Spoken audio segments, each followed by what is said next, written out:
Hi friends, welcome to fish and me. இன்றைக்கி சூப்பரான ஆப்பமும் தேங்காய் பாலும் எப்படி பண்ணுறதுன்னு பார்க்கலாம் வாங்க. இன்றைக்கி நம்ம ஆப்பம் செய்கிறது எப்படின்னு பார்க்கலாம். அதுக்கு ஃபஸ்ட்டு நம்ம என்ன பண்ணணும் அப்படின்னு பார்த்திங்கன்னா, இது ஒரு டம்ளர், இது மினிமம் வந்து ஒரு 1/4 கேஜி வரும். 1/4 கேஜி கொஞ்சம் கம்மியாக இருக்கும். ஒரு டம்ளர் பச்சரிசி எடுத்துக்கலாம். அப்புறம் அதே டம்ளரில் ஒரு டம்ளர் இட்லி அரிசி போட்டுக்கலாம். ஒரு சிலர் வந்து ரேஷன் அரிசி கூட போடுவாங்க, அது நம்மளோட சாய்ஸ் தான். அது இட்லி அரிசி ஒரு டம்ளர் போட்டுக்கலாம். நம்ம 2 டம்ளர் அரிசி எடுத்தோம் இல்லையா, அதுக்கு தகுந்த கொஞ்சமாக உளுத்தம்பருப்பு வந்து இட்லிக்கு போடுற மாதிரி போடக்கூடாது. கொஞ்சம் பாருங்கள், ஒரு 2 ஸ்பூன் இருக்கும். இது அவ்வளோதான். இதையும் இதில் ஆட் பண்ணிக்கலாம். அப்புறம் இதோட கூட 1 ஸ்பூன் வெந்தயம் இதை ஆட் பண்ணிக்கலாம். இதை வந்து நல்லா ஒரு 3 hours ஊற வச்சு எடுத்துக்கலாம். இப்போ பார்த்திங்கன்னா இதை நல்லா ஒரு 3-4 தடவை கழுவிட்டு நல்லா தண்ணி போட்டு ஃபுல்லாக ஊற வச்சு எடுத்துக்கணும். இது எப்படி அப்படின்னா, நம்மளுக்கு ஈவினிங் ஆப்பம் செய்ய போகிறோம் அப்படின்னா மார்னிங்கே நம்ம ஆட்டி வச்சிடணும். இப்போது இந்த அரிசியை ஊற வச்சு 3 hours ஆகிடுச்சு பாருங்கள், நல்லா ஊறிடுச்சு. இப்போ இதை ஒரு மிக்ஸி ஜாரில் போட்டு நல்லா நைஸாக அரைச்சி எடுத்துக்கலாம். பாருங்கள், நல்லா நைஸாக அரைச்சாச்சு. இதை வந்து ஒரு பவுலில் மாற்றிக்கலாம்.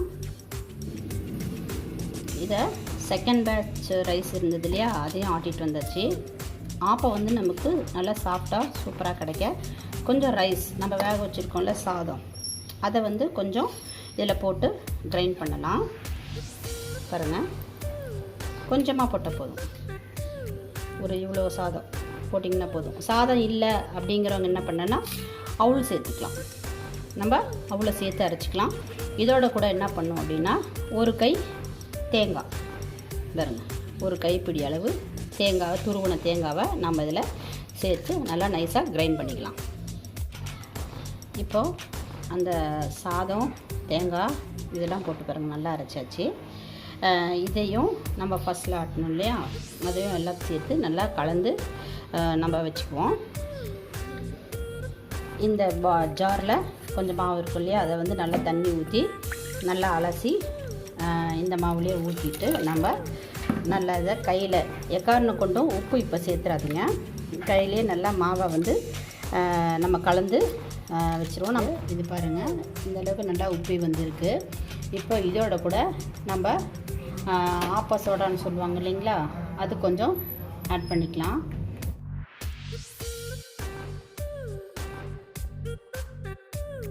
இதுக்கு 1 ஸ்பூன் சால்ட்டு போடுறேன், அவ்வளோதான்.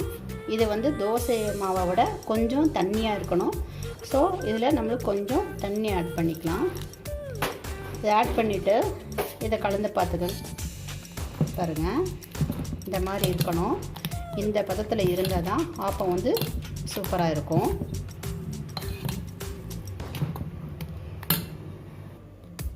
மோஸ்ட்லி ஆப்பத்துக்கு நிறைய பேர் வந்து சுண்டல் குழம்பு, குருமா அது ஏதாவது செய்வாங்க.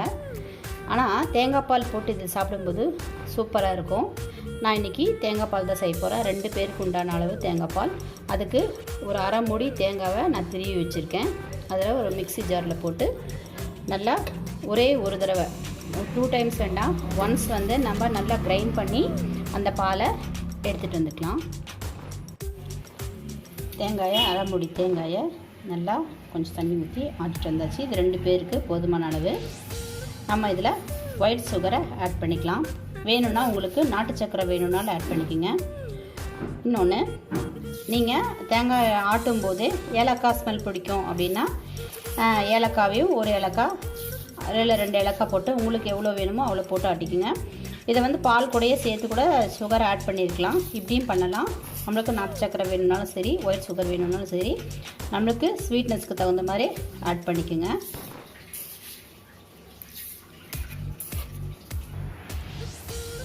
இப்போது நம்ம ஆப்பம் எப்படி தோசைக்கல்லில் ஊற்றுறது, ஆப்ப சட்டி இல்லாமல் தோசைக்கல்லில் ஊற்றி ஆப்பத்தை எப்படி செய்கிறது அப்படின்றத பார்க்கலாம்.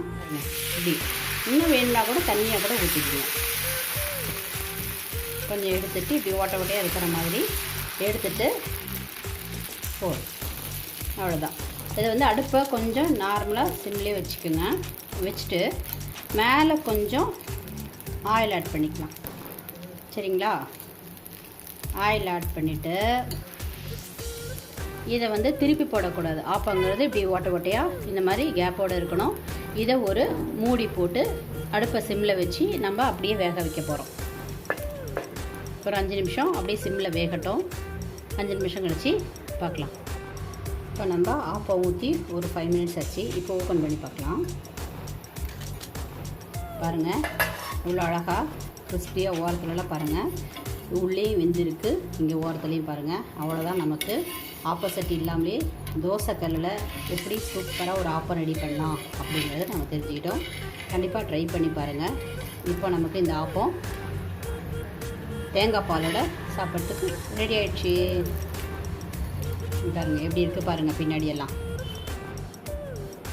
அவ்வளோதான், நம்ம சர்வ் பண்ண வேண்டியதுதான்.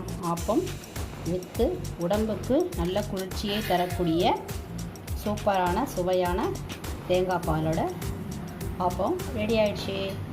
எல்லோரும் கண்டிப்பாக ட்ரை பண்ணி பாருங்கள். லைக் பண்ணுங்கள், ஷேர் பண்ணுங்கள் அண்ட் கமெண்ட் பாக்ஸில் கமெண்ட் பண்ணுங்கள். தேங்க்யூ.